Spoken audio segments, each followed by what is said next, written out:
Contoh reductio ad absurdum, metode tertinggi logika setelah sintesis dan analisis.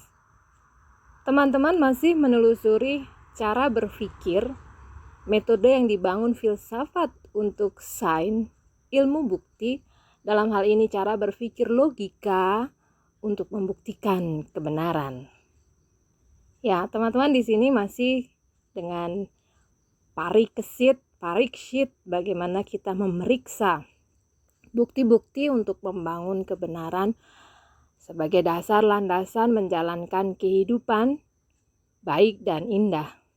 Salam sejahtera teman-teman semua. Om Swastiastu, Sampurasun, Namaste, Rahayu.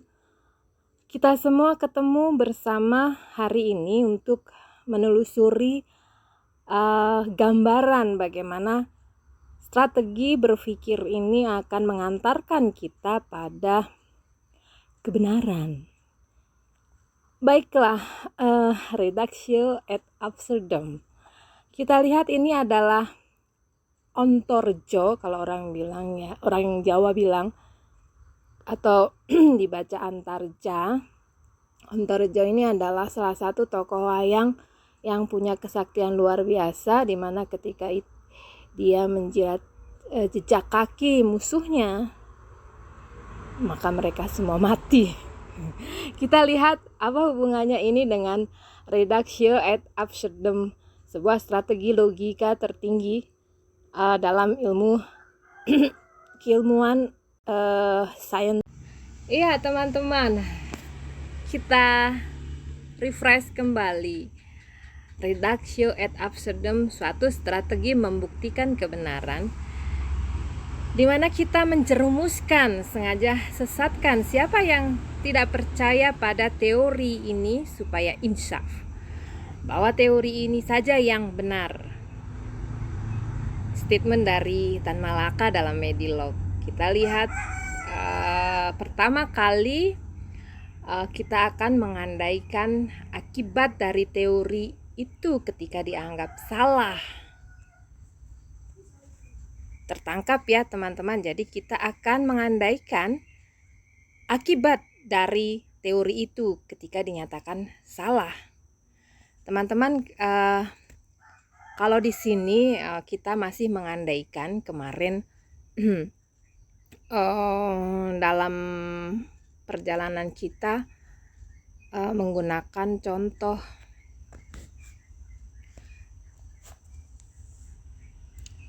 persoalan 65. Di sini nanti kita akan melihat secara langsung bagaimana reductio ad absurdum ini berlaku di dalam tindakan kehidupan. Nah, kita akan lihat seperti apa. Perlu ditegaskan dahulu di sini untuk digarisbawahi bersama bahwa di sini adalah strategi menjerumuskan, sengaja sesatkan siapa yang tidak percaya dengan teori yang sedang ingin ditegakkan, bahwa teori ini saja yang benar. Jadi mereka akan insyaf ketika melihat sendiri bagaimana akibat dari jika teori itu dianggap salah. Nah, dengan mengandaikan akibat teori itu salah, kita berjalan membelakang dari akibat ke pangkal. Artinya, kita sesat dan demikian kita dihadapkan dengan hal atau bukti-bukti yang bertentangan dengan hukum atau teori dari kesimpulan mereka.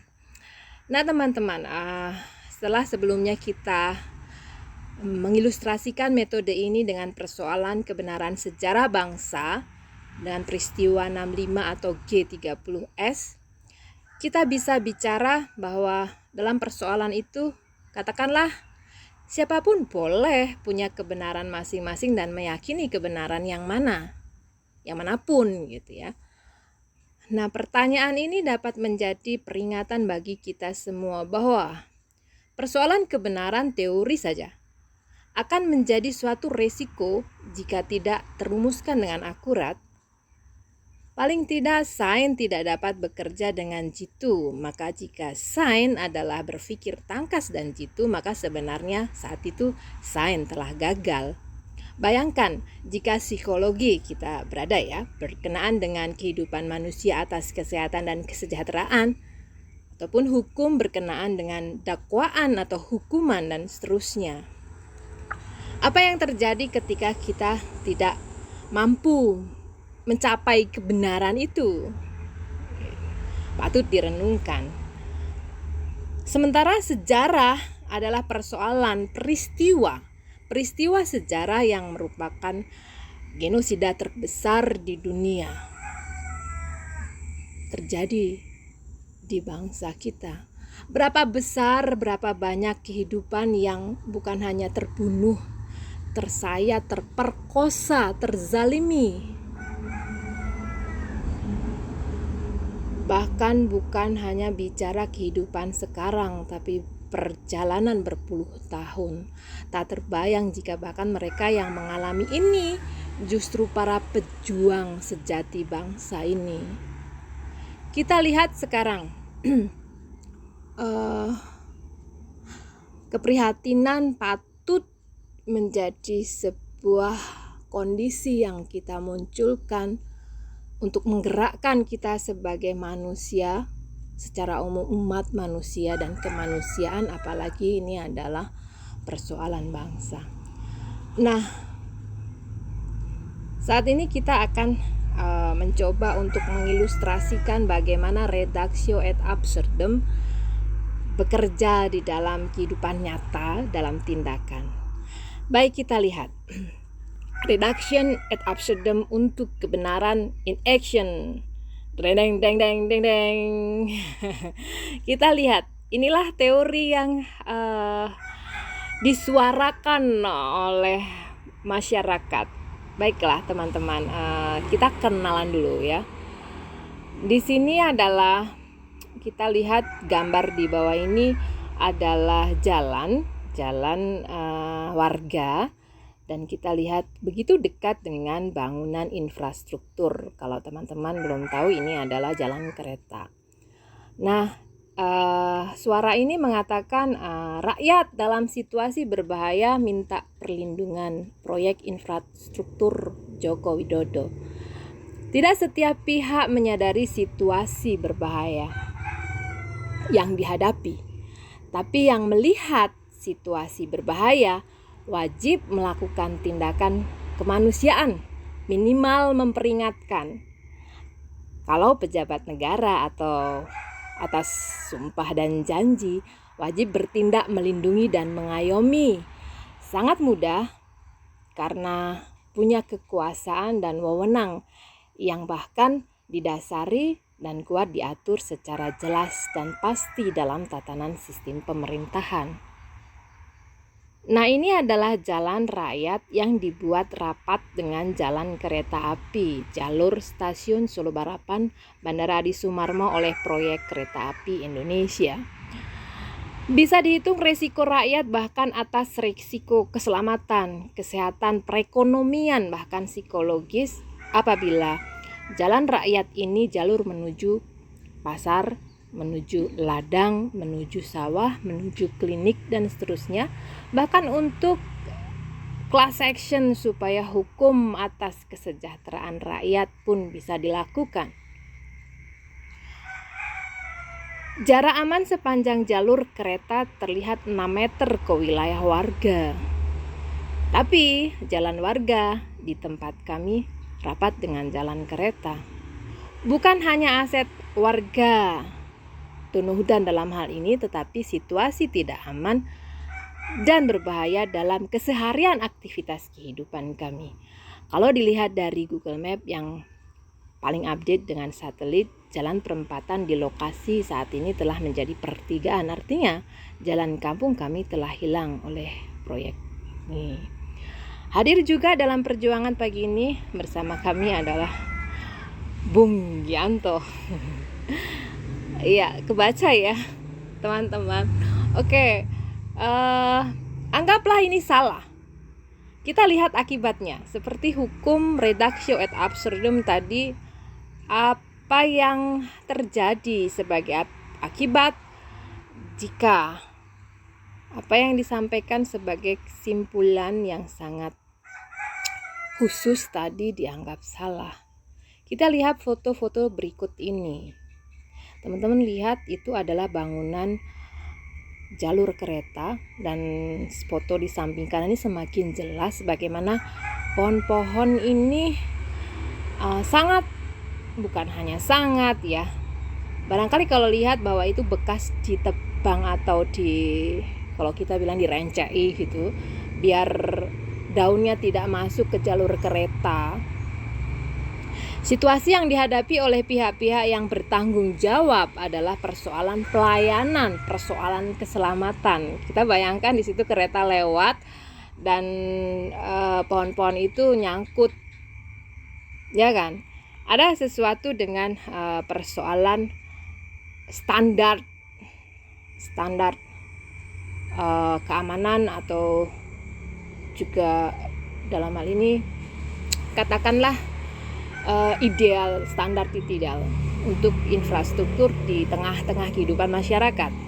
Pertanyaannya, mengapa mereka mengingkari tanggung jawab yang tidak sederhana ini? Bayangkan saja teman-teman, jika teman-teman naik kereta api, kemudian situasi itu dihadapkan pada kita dengan taruhan keselamatan, dan itu menjadi tanggung jawab pelayanan pihak-pihak bertanggung jawab ini. Kenapa mereka diam saja? Kenapa ini dibiarkan? Kita lihat bahkan kalau teman-teman lihat di sini, ini jalur yang semestinya ya, ada jarak antara masyarakat dengan infrastruktur, dalam hal ini jalan. Kalau ini jalan kereta barangkali tidak drama yang kelihatan sangat-sangat nyata ketika kita bayangkan ini adalah jalan tol saja. Ya. Banyak peristiwa sudah kita saksikan. Paling mungkin kita ingat adalah anak artis musisi terkenal Ahmad Dhani, ya enggak? Kecelakaan yang terjadi dan membuat mobil terpental sekian jauh. Ini adalah kondisi tadi yang dikatakan aman, ideal, pelayanan, keselamatan, dan seterusnya. Kalau teman-teman lihat gambar di samping ini adalah papan yang merujuk kepada bahwa tanah ini milik negara dengan konsekuensi pastinya sudah tahu, dengan konsekuensi hukum dan seterusnya ketika menyalahgunakan.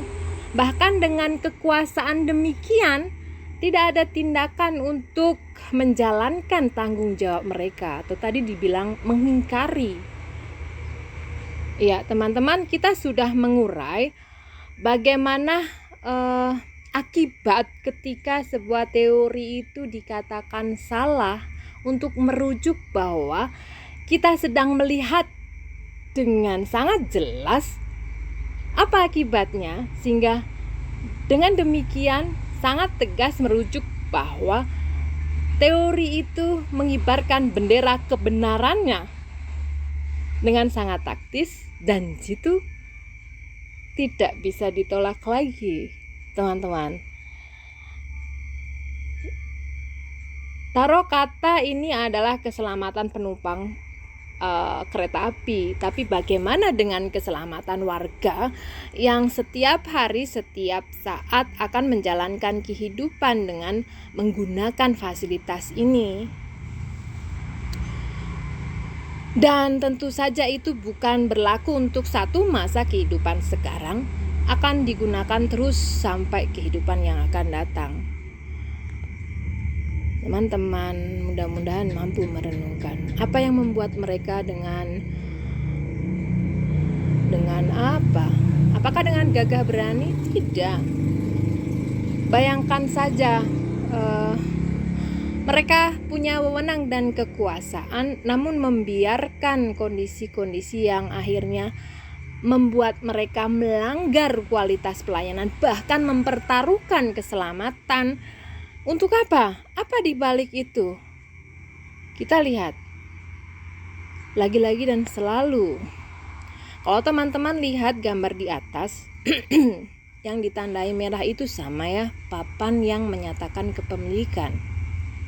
Teman-teman, ini di sisi sebelah ujung dari jalan warga di samping jalan kereta api yang ada di bawah ini. Nah, teman-teman lihat bahwa yang ditandai papan ini adalah wilayah yang sudah dibeli pemerintah dan disematkan di sana papan kepemilikannya, dan tentunya dengan konsekuensi hukum untuk siapapun yang menyalahgunakan atau menggunakan bahkan. Nah, teman-teman perhatikan, jalan yang dibangun justru berdekatan dengan infrastruktur. Teman-teman, kalau ini nggak kelihatan ya, di samping ini adalah di samping sebuah lahan yang begitu luas tapi tidak dipergunakan. Ini adalah jalan warga, lanjutan dari jalan di samping kereta api itu yang berdampingan dengan jalan layang.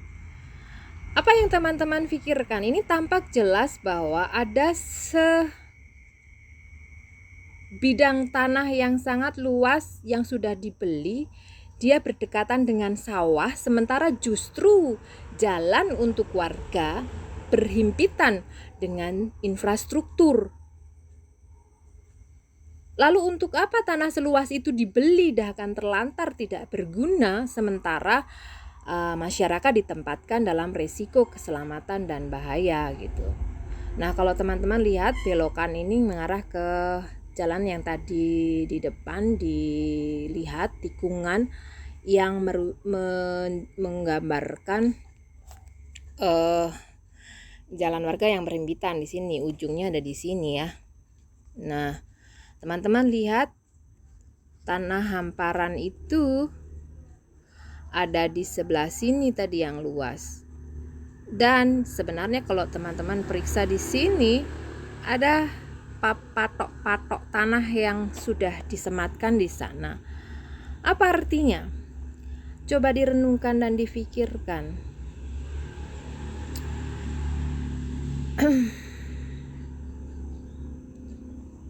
Berpikir cerdas, kiranya saya tidak perlu mengatakannya ya.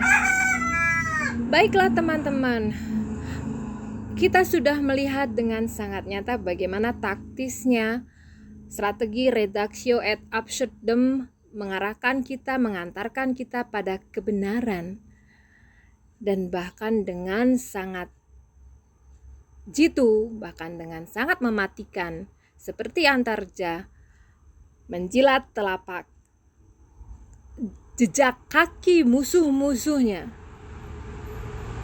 Bagaimana akibat jika teori itu dianggap salah dan membuktikan kebenarannya dengan sangat-sangat mematikan? Siapapun tidak bisa menolaknya. Adalah kebenaran, teman-teman. Jika kita dalam setting psikologi, barangkali adalah persoalan akurasi, ketepatan diagnosa, atau teori jiwa yang akan menjadi dasar menjelaskan sistem jiwa, semuanya bermuara pada tanggung jawab moral, etika, hingga estetika. Bahkan hukum spiritual yang bisa melibatkan siapa saja. Apa yang akan terjadi ketika kita sebagai saintis atau psikolog tidak tepat merujuk kepada benaran diagnosa, atau sebagai seorang saintis tidak tepat menyusun hukum teori yang keliru? Apa yang akan terjadi ketika itu digunakan untuk menjelaskan sistem jiwa?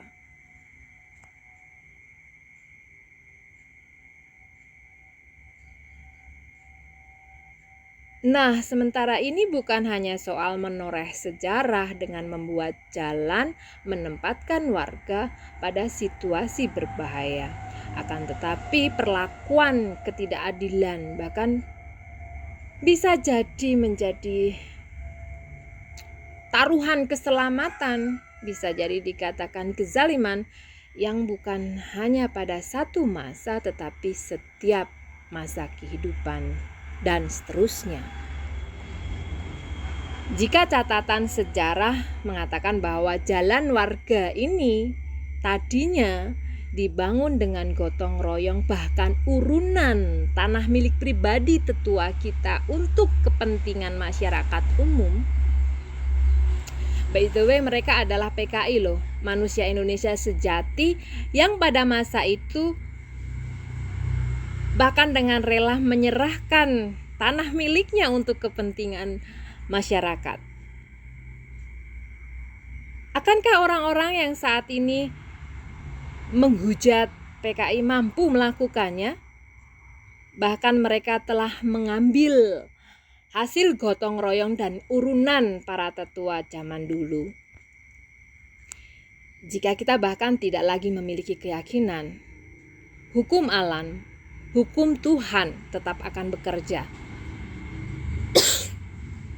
Teman-teman, hukum alam. Jadi kalau teman-teman mengenal filsafat mengatakan hukum alam itu siapa kuat ya yang akan memakan yang lemah, itu salah besar. Hukum alam ini adalah energi milik siapa? Milik ilahi. Dan ketika hukum alam bekerja, tidak ada yang akan bisa menolaknya. Katakanlah hukum konsekuensi, hukum karma. Jangan salah teman-teman, kita sering salah mengartikan hukum karma, bahwa mereka yang salah akan berkarma kepada orang yang terzalimi. Bukan persoalan itu. Hukum karma adalah hukum konsekuensi, di mana setiap tindakan akan berhadapan dengan tanggung jawabnya masing-masing. Ya, bahkan strategi ini dibangun oleh filsafat untuk memungkinkan kebenaran itu ditemukan dan didirikan dengan tegak. Baiklah, para pejuang jalanan street fighter untuk kebenaran dan keadilan, Pandri Wahono, Ji Anto, telah dengan taktis menggunakan reductio ad absurdum. Para saintis ditunggu ya untuk tangkas dan jitu hingga setiap dharma keilmuan berjalan dengan tegak. Maka kebenaran, keadilan sosial, kehidupan benar, baik, indah dapat berdiri. Berhasillah tujuan mulia filsafat menciptakan peradaban luhur dan agung. Terima kasih teman-teman. Semoga ini menjadi sebuah perjalanan penelusuran dan gambaran buat kita semua, dan sentuhan untuk peduli dengan kehidupan di sekitar kita dan menemukannya. Tentu saja kita merupakan bagian yang punya tanggung jawab untuk menyuarakan kebenaran dan keadilan. Salam Rahayu, Om Swastiastu, salam sejahtera, salam kebajikan, Rahayu.